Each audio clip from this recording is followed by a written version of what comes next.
Purnima. God bless you all.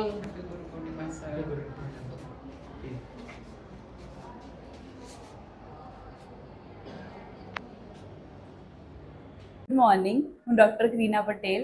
આજે આપણે ગુરુ પૂર્ણિમા વિશે થોડી ઘણી વાતો કરીશું, તે આપ સૌ શાંતિથી સાંભળજો. આપ સૌને મારા તરફથી ગુરુ પૂર્ણિમાની હાર્દિક શુભકામનાઓ.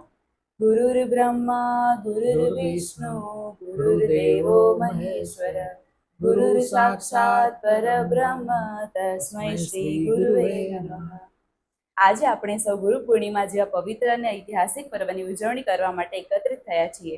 આ તહેવારની પરંપરા હજારો વર્ષ જૂની છે અને તેનો ઉદ્ભવ વૈદિક યુગમાં થયો હતો. તે સમય દરમિયાન ગુરુને માત્ર શિક્ષક તરીકે નહીં પરંતુ એક માર્ગદર્શક તરીકે માનવામાં આવતા હતા. ગુરુ પૂર્ણિમા હિન્દુ પંચાંગના અષાઢ માસની પૂર્ણિમાના દિવસે ઉજવવામાં આવે છે. આ દિવસ મહાન ઋષિ વેદવ્યાસજીને સમર્પિત છે. તેમણે વેદોનું સંકલન કર્યું, મહાભારત જેવા મહાગ્રંથની રચના કરી અને 18 પુરાણોની રચના કરી. તેથી ગુરુ પૂર્ણિમાને વ્યાસ પૂર્ણિમા તરીકે પણ ઓળખવામાં આવે છે. પ્રાચીન ભારતમાં વિદ્યાર્થીઓ ગુરુકુળોમાં રહીને શિક્ષણ પ્રાપ્ત કરતા હતા. ત્યાં તેઓ શાસ્ત્રો, વિજ્ઞાન જ નહીં પરંતુ શિસ્ત, વિનમ્રતા, કરુણા અને સંસ્કાર પણ શીખતા હતા. ગુરુ પૂર્ણિમાના દિવસે શિષ્યો પોતાના ગુરુ પ્રત્યે આદર વ્યક્ત કરતા અને ગુરુ દક્ષિણા પણ અર્પણ કરતા હતા. આજે પણ ગુરુ પૂર્ણિમાનો સાચો ભાવ તો એ જ છે. આ દિવસે આપણને યાદ અપાવે છે કે સાચું શિક્ષણ માત્ર માહિતી મેળવવાનું નામ નથી, પરંતુ પોતાના વ્યક્તિત્વનું ઘડતર કરવું, વિવેક વિકસાવવો અને સમાજની નિસ્વાર્થ સેવા કરવાની પ્રેરણા મેળવવી એ જ સાચા જ્ઞાનનો અર્થ છે.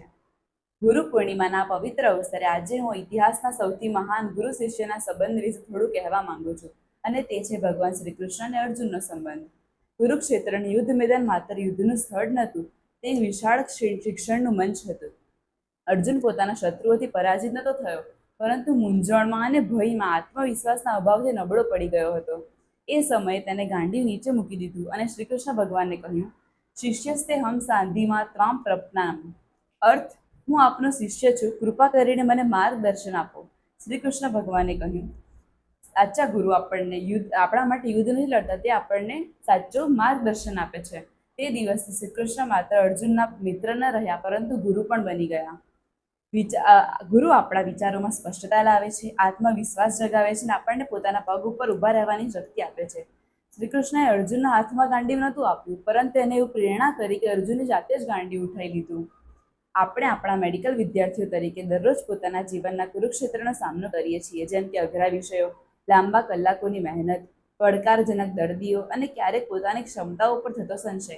આવા સમયે આપણે શિક્ષકોની જરૂર હોય છે. તેઓ આપણને શ્રી કૃષ્ણની જેમ સાચો માર્ગ બતાવે છે, શિસ્ત, નૈતિકતા અને જીવન બચાવી લેવાના નિર્ણયો લેવાની પણ હિંમત આપે છે. આજે હું મારા તમામ ગુરુજનોને હૃદયપૂર્વક વંદન કરું છું. શ્રી કૃષ્ણની જેમ તેમણે અમારી મૂંઝવણને આત્મવિશ્વાસમાં, અમારા ભયને દ્રઢ નિશ્ચયમાં અને અમારા સપનાઓને જીવનના ધ્યેયમાં પરિવર્તિત કર્યા છે. અંતમાં હું એક સુંદર વિચાર સાથે મારી વાત પૂર્ણ કરું છું. દરેક અર્જુનને એક શ્રી કૃષ્ણની જરૂર હોય છે, તેના માટે યુદ્ધ લડવા નહીં પરંતુ તેની અંદર રહેલા યુદ્ધોની યાદ અપાવવા માટે. આ ગુરુ પૂર્ણિમાના પાવન અવસરે ચાલો આપણે આપણા તમામ ગુરુજનો પ્રત્યે હૃદયપૂર્વક કૃતજ્ઞતા વ્યક્ત કરીએ, જેઓ જ્ઞાન, સંસ્કાર અને પ્રેરણાથી આપણું જીવન ઉજ્જવળ બનાવે છે. આભાર. Thank you doctor Krina. આજે ગુરુ પૂર્ણિમાના પવિત્ર અવસરે આપ સૌને મારી હાર્દિક શુભેચ્છાઓ.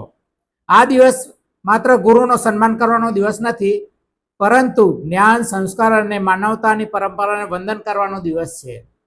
ગુરુ તે નથી જે માત્ર પુસ્તકનું જ્ઞાન આપે. ગુરુ તે છે જે વિદ્યાર્થીને જીવન જીવવાની દિશા બતાવે, તેની અંદર રહેલી શક્તિને ઓળખવામાં મદદ કરે અને તેને એક સારો મનુષ્ય બનાવે. મારા પ્રિય વિદ્યાર્થી મિત્રો, આજે હું તમને એક જ વાત કહેવા માંગુ છું.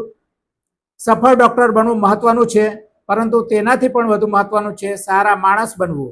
દર્દી તમારી ડિગ્રી નહીં પરંતુ તમારી કરુણા, તમારી પ્રામાણિકતા અને તમારી સેવા યાદ રાખશે. અંતમાં હું એટલું જ કહીશ કે ગુરુનો સાચો આદર શબ્દોથી નહીં પરંતુ જીવનમાં મેળવેલી સફળતા, સારા સંસ્કારો અને સમાજ સેવા દ્વારા થાય છે. Okay, thank you doctor Jaydeep for nice videography. All the best. God bless you. Happy Guru Purnima.